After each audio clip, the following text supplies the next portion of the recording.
नमस्कार दोस्तों, आपका स्वागत है। आज की जो कहानी है दोस्तों, वो डॉक्टर ब्रायन विजी की बहुत ही अच्छी किताब मिरेकल हैपन्स इससे ली गई है। ये जो कहानी है दोस्तों, वो हमसे ये कहते हैं कि एक बार एक लड़की पर उन्होंने पास्ट लाइफ रिग्रेशन किया था। और उस पास्ट लाइफ रिग्रेशन में वो जो लड़की थी, उसने ये देखा कि कुछ सालों पहले, तकरीबन 300-400 साल पहले, वो एक जीवन में चली गई। और उस जीवन में वो एक लड़के के रूप में था, मतलब वो एक मर्द था उस वक्त। और वो जो लड़का था दोस्तों, जिसको उसने देखा, उसकी एक पत्नी थी और उसके 3 बच्चे थे। उसका और उसके जो पत्नी है दोस्तों, उनका जो रिश्ता था वो बहुत ही अच्छा था। वो इस तरीके से सोच रहा था कि ऐसी जो पत्नी है मिलने के लिए सच में नसीब चाहिए। वो अच्छे से घर को संभालती थी, अपने पति को खुशियाँ देने की कोशिश करती थी, सारा काम वो बहुत ही अच्छे से करती थी। और वो कहीं ना कहीं दोनों सोलमेट थे, इस तरीके से उसको लगता था। उसकी पत्नी दोस्तों, वो ये कहता है इंसान कि ऐसी पत्नी सच में नसीब चाहिए मिलने के लिए, क्योंकि मेरे मन में भी मतलब कुछ मुझे ऐसा कुछ खाना है या फिर कुछ चाहिए खाने के लिए या फिर और भी, तो उसको पहले ही पता चल जाता था। और वो अपने बच्चों को भी बहुत अच्छे से संभालती थी। तो इस तरीके से उनका जो रिश्ता था, उनका जो घर है, बहुत ही अच्छे से चल रहा था। वो अपने जीवन में बहुत खुश था।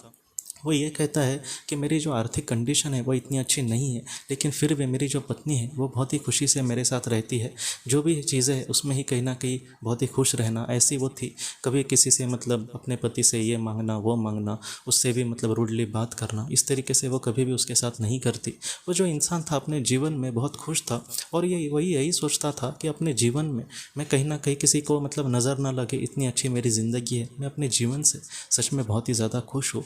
तो इस तरीके से उसका जीवन बहुत ही अच्छे से चल रहा था। लेकिन अचानक दोस्तों, उसके जीवन में एक बहुत बड़ा मतलब तूफान आया। और उस तरीके से क्या हुआ कि उसकी जो पत्नी थी वो अचानक बीमार हो गई। और उसको कुछ ऐसी बीमारी हुई थी दोस्तों कि वो उससे ठीक नहीं हो पा रही थी। और कुछ महीने के बाद ही वो इस दुनिया से चली गई। ये जो बात थी दोस्तों, उस बात ने उस इंसान को पूरी तरीके से तोड़ के रख दिया। और वो जो इंसान कहीं ना कहीं कल तक बहुत ही खुश भरी ज़िंदगी जी रहा था, वो आज पूरी तरीके से एकांत में चला गया। वो अपने घर पे काम भी उसने सब कुछ छोड़ दिया। और वो सुबह से लेकर शाम तक अकेला ही एक कुर्सी पर बैठा रहता था। और उसके जो छोटे छोटे बच्चे थे दोस्तों, वो 3 बच्चे थे, और उन पर भी वो अच्छे से ध्यान नहीं देता था। तो इस तरीके से अपने आप को पूरी तरीके से उसने खो ही दिया था। और इस तरीके से दोस्तों पूरी उसने ज़िंदगी एकांतवास में ही काट दी। और उसका किसी के साथ भी संबंध नहीं रहा। बाद में तो वो मतलब बोलना भी भूल गया था, इतना वो मतलब किसी से घुल मिल नहीं था। और इस तरीके से दोस्तों वो एक दिन इस दुनिया से चला गया। और जब वो इस दुनिया से चला गया, तब उसकी जो आत्मा थी, कहीं ना कहीं जो बड़ी आत्माएं हैं उन्होंने उसको ये कहा कि अपने जीवन को तुमने पूरी तरीके से वेस्ट कर दिया था। अपने पत्नी के जाने के बाद तुम्हें कम से कम अपने बच्चों के लिए एक नए सिरे से जीवन को शुरुआत करने की बहुत ज़्यादा ज़रूरत थी। कहीं ना कहीं हमारे जीवन में जो हमारे लिए सब कुछ होते हैं, ऐसे जो लोग हैं, उनके जाने के बाद इस तरीके से अपने आप को तोड़ने की ज़रूरत नहीं है। हमारे जो करीबी लोग हैं वो कहीं ना कहीं हमारे साथ हमेशा होते हैं, लेकिन उनके जाने के बाद भी हमें हिम्मत नहीं हारनी। तुम्हारे बच्चों के लिए तुम्हें जीने की बहुत ज़्यादा ज़रूरत थी, लेकिन तुमने उनके बारे में कभी भी कुछ भी नहीं सोचा। बस तुमने अपने बारे में ही सोचा कि मैं आज कितना दुखी हूँ कि मैंने अपने पत्नी को खोया। लेकिन तुम्हारे जो बच्चे थे उन्होंने भी अपने माँ को खोया था, इसलिए तुम्हें उनका कहीं ना कहीं सहारा बनना चाहिए था, क्योंकि तुम उतने बड़े थे, तुम्हें सारी चीज़ों की समझ थी। इसलिए ये जो तुम्हारे जीवन का अधूरा कार्य रहा है, कहीं ना कहीं इसको बहुत ही अच्छे से तुम्हें पूरा करने की ज़रूरत है। जो बेसहारा लोग हैं या फिर तुम्हारे जो करीबी लोग हैं, उनको तुम सहारा बनने की कोशिश करो। कभी भी किसी चीज़ से टूट नहीं जाना। हाँ, हमारे सामने दुख आ सकता है, लेकिन वो जो दुख है उसका अच्छे से सामना करने के बाद वो थोड़ा सा कम भी हो सकता है, या फिर इसके आगे भी तुम एक अच्छी ज़िंदगी ज़रूर जीने की कोशिश भी कर सकते हो। इसलिए ऐसी जो चीज़ें हैं, इसको स्वीकार करके हम अपने जीवन में पहले जैसे एक खुशहाली भरी नहीं, लेकिन एक शांति भरी तो ज़िंदगी जी सकते।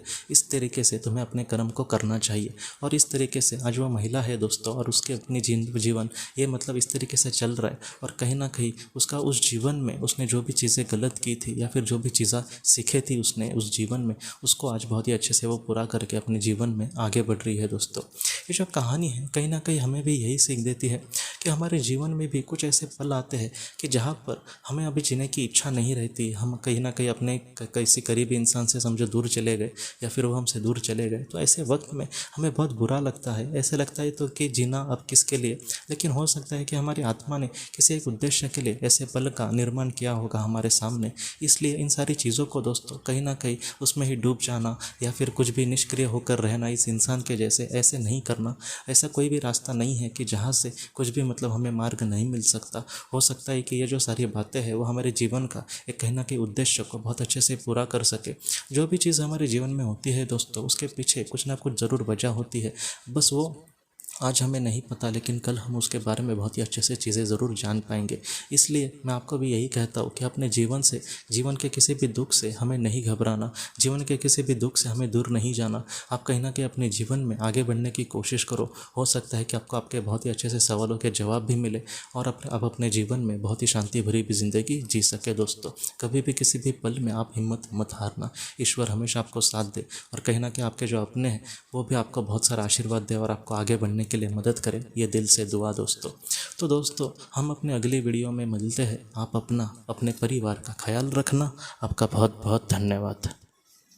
ज़िंदगी की रोशनी ये एक कंसल्टेंसी है जो ऐसे लोगों को मदद करने की कोशिश करती है जिन्होंने किसी अपने को खोया है या फिर जो लोग अपने जीवन में बहुत ही ज़्यादा दुखी है। जो लोग इस संस्था के साथ जुड़ते हैं उन्हें पास्ट लाइफ रिग्रेशन की ऑडियोज़ भेजी जाएगी, जिससे घर बैठे वह पास्ट लाइफ रिग्रेशन का अभ्यास कर सकते हैं। और उन्हें 5 मेडिटेशन ध्यान की भी ऑडियोज़ भेजी जाएगी और इसके साथ साथ उन्हें PDF किताबें भेजी जाएंगी जो हिंदी और अंग्रेज़ी में है, जो मोबाइल पर या फिर लैपटॉप पर आप उसे पढ़ सकते हैं। और 10 ऑडियो बुक्स भी आपको भेजी जाएंगी। तो दोस्तों, अगर आप इस संस्था के साथ जुड़ना चाहते हैं तो कृपया इस नंबर पे व्हाट्सएप मैसेज करें। आपका बहुत बहुत धन्यवाद।